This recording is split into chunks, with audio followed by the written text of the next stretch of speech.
Major Srinivas గారు, అంటే యుద్ధం వల్ల క్రూడ్ ఆయిల్ రేట్లు మళ్ళీ తగ్గుముఖం పడతాయంటే అంతర్జాతీయంగా ఇప్పుడు మనం లేటెస్ట్‌గా చూసాం. మనం ఇంటర్వ్యూ చేసే సమయానికి కొద్దిసేపు ముందే బ్రేకింగ్ వచ్చి కొంత క్రూడ్ ఆయిల్ ధరలు అంతర్జాతీయంగా బ్యారెల్‌కు తగ్గాయి. అంటే మళ్ళీ సాధారణ స్థితికి కొంచెం రావడానికి తగ్గాయి. ఎంతకాలం పట్టొచ్చు? ఈ 2 వారాల్లో హర్మూజ్ జలసంధి నుంచి క్లియరెన్స్ కొంత ఉంటుంది కాబట్టి, మనకి ఇంకా సమస్య ఉండదు అని ఒక అంచనాకు రావచ్చా? అంటే పూర్తి స్థాయిలో సమస్య అని కాకుండా టెంపరరీగా గనక ఇప్పుడు ఈ సీజ్ ఫైర్ అనేటువంటిది కొనసాగుతూ ఉంటే, హ్మ్. మనకి కొంతవరకు ప్రపంచంలో క్రూడ్ ఆయిల్ ధరలనేటువంటివి తగ్గినాయండి. ఆల్రెడీ $10 పర్ బ్యారెల్ అనేటువంటిది తగ్గింది ఆల్రెడీ. హ్మ్. సో, దాని యొక్క ప్రయోజనం ఇండియాకు కూడా ఉంటుంది. అలాగే ఈ యుద్ధం కొనసాగుతున్నప్పటికీ కూడా భారతదేశానికి సంబంధించినటువంటి ఈ షిప్స్ ఏదైతే ఉన్నాయో, హ్మ్. ఇవి యాజ్ టీజ్ గా ప్రయాణించేటువంటి వెసులుబాటు ఇరాన్ మనకు కల్పించింది. హ్మ్. కాబట్టి అప్పుడు కూడా పెద్దగా మనకి సమస్య అనేటువంటిది రాలేదు. ఆల్టర్‌నేటివ్ సోర్సెస్ అనేటువంటివి కూడా ఉన్నాయి. కాకపోతే ధరలనేటువంటివి తగ్గినియండి. హ్మ్. ధరలనేటువంటివి తగ్గినియి.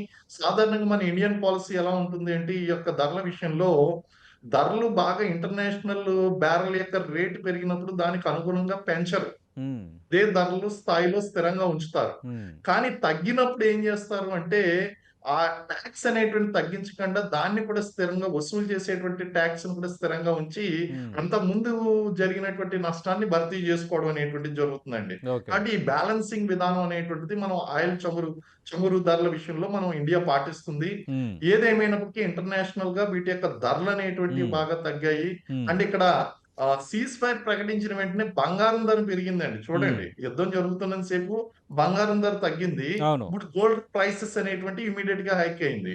అలాగే ఇప్పుడు ఏదైతే ఉన్నదో ఈ 2 వారాలు కూడా ధరలైతే గనక చమురు ధరలు తగ్గడం అనేటువంటిది ఉండదు. అబండెన్స్ ఆఫ్ అవైలబిలిటీ అనేటువంటిది పెరిగేటువంటి ఛాన్స్ ఉంది. హ్మ్. అలాగే కమర్షియల్ గ్యాస్ సిలిండర్ యొక్క రేట్ తగ్గేటువంటి అవకాశం ఉంది. ఓకే. కమర్షియల్ గ్యాస్ సిలిండర్ యొక్క రేటు. అలాగే మనకి availability of the LPG gas కూడా మనకి అవకాశం ఉందండి. డొమెస్టిక్ గ్యాస్ కూడా అవైలబిలిటీ పెరిగేటువంటి అవకాశం ఉంది. ఓకే. రేట్స్‌లో పెద్దగా డిఫరెన్స్ ఇంటర్నేషనల్‌గా మార్పొచ్చినప్పటికీ, హ్మ్. మనకిక్కడ పెద్దగా మార్పు రాకపోవచ్చు. పెద్దగా ఓకే. మార్పు రాకపోవచ్చు. హ్మ్. It is very short time.